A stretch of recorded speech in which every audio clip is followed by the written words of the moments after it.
Hi friends, and welcome back to my channel. Today we are making a chocolate icing. I'm calling it a chocolate icing because it reminds me a lot of the icing that you buy at the store in a little jar. Not necessarily frosting. So frosting I consider more like a buttercream where you cream all the ingredients, it gets really fluffy and it has more body to it. This I consider more of an icing, so that's what we're doing today. It reminds me, like I said, so much about that store-bought icing. It's just not as sweet and it's delicious. So let's get right into it. So the consistency of this icing is very soft, not to the point where you can't travel with this cake, because it actually has butter in the actual icing mixture. So if you were to place your cupcakes or your cake in the refrigerator, it actually firms up enough so that you can travel with this cake or with the cupcakes, so you don't have to worry about your cake falling apart. I just want to preface that because usually when I make recipes with icing or frosting, I like to know how durable the frosting is to travel, in case I need to take the cake to a school or to my mom's house or across the street. I just wanted to mention that kind of like as a side note, because like for example, when you use whipped cream, it has a very short life outside of the refrigerator before it starts to fall apart and before your cake layers start to swivel around on the cake board. So that's kind of just like an FYI, but I just wanted to say that before we start.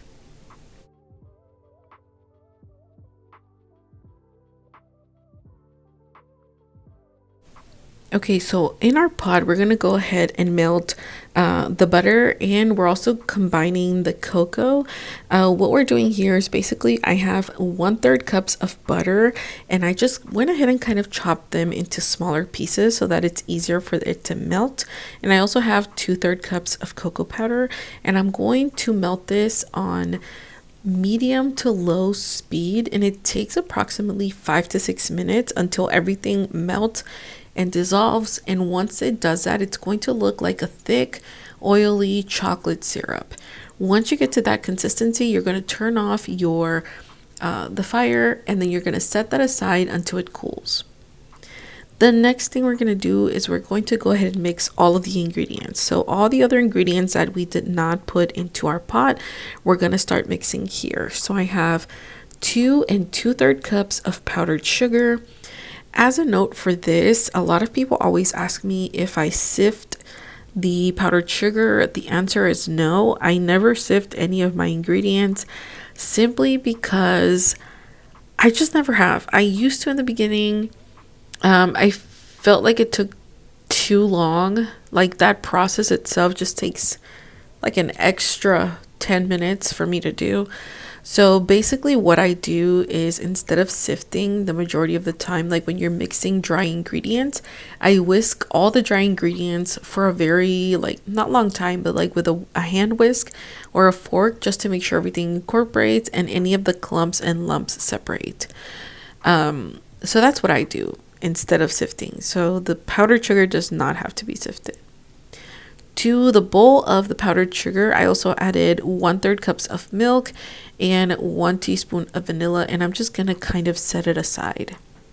Now here, while I was doing that, I left my butter and cocoa powder mixture on low heat, and it's going to look like this. It's a little bit frustrating in the beginning because you kind of feel like the butter is not melting, and then also the cocoa powder, what it kind of does, it starts to kind of like dry up whatever is going around it. So it starts to create a little bit of clumps, but you have to give it time for the butter to melt. You have to kind of just move it around, make sure you constantly move it, because if you don't, it's going to burn.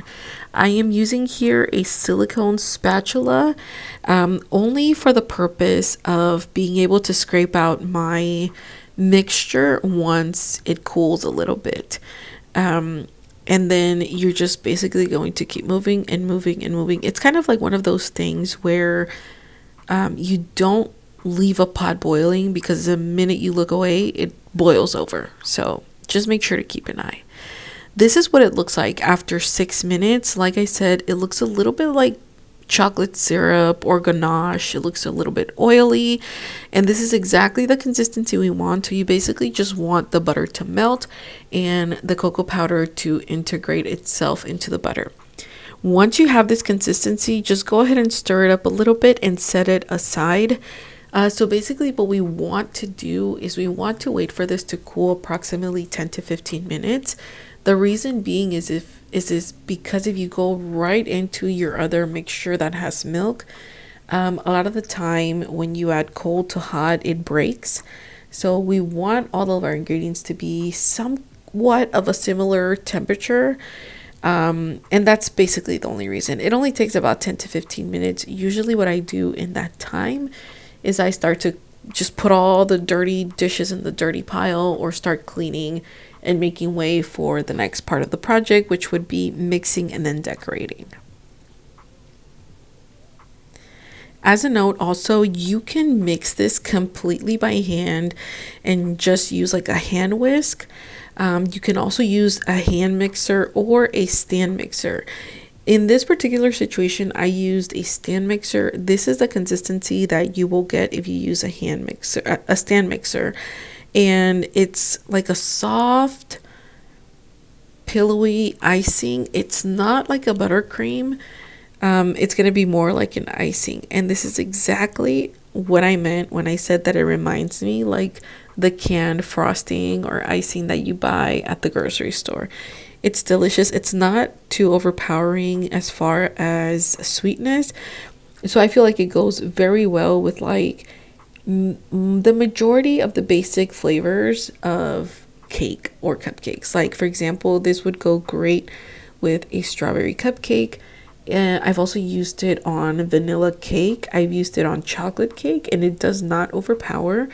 Usually what I do is once you are done mixing this, if you need it to be a little bit more stiff, you can place it in the refrigerator for about 10 minutes and then take it out to use it.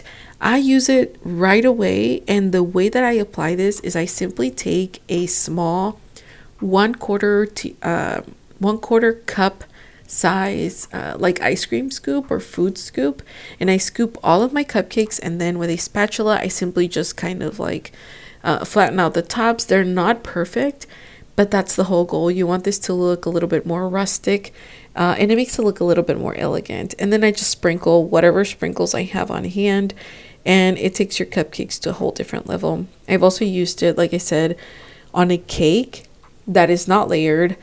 If you did want to use this on a layered cake, I would suggest doubling the recipe. I have iced a 9-inch 1-layer cake with this, and it was more than enough. It was completely perfect. But I feel like if you wanted to do a 2-layer cake or a cake that is a little bit taller, you would definitely have to double this recipe. As far as cupcakes, if you're using this one singular recipe, it can ice 24 cupcakes and you don't have anything left over. So just as a side note, because I know that when I make recipes, I like to know that information too, so that I know how much I need to make or if I can make a lot of it ahead of time.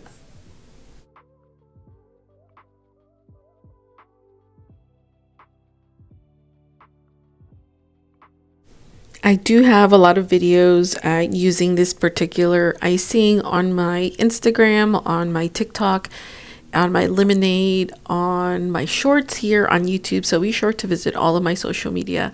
Thank you so much for watching my video. Don't forget to leave me all of your questions, comments in the comment section down below. I will add the ingredient quantities in the description box below, and there will also be an actual post on my website following it, so you can print the recipe from my website.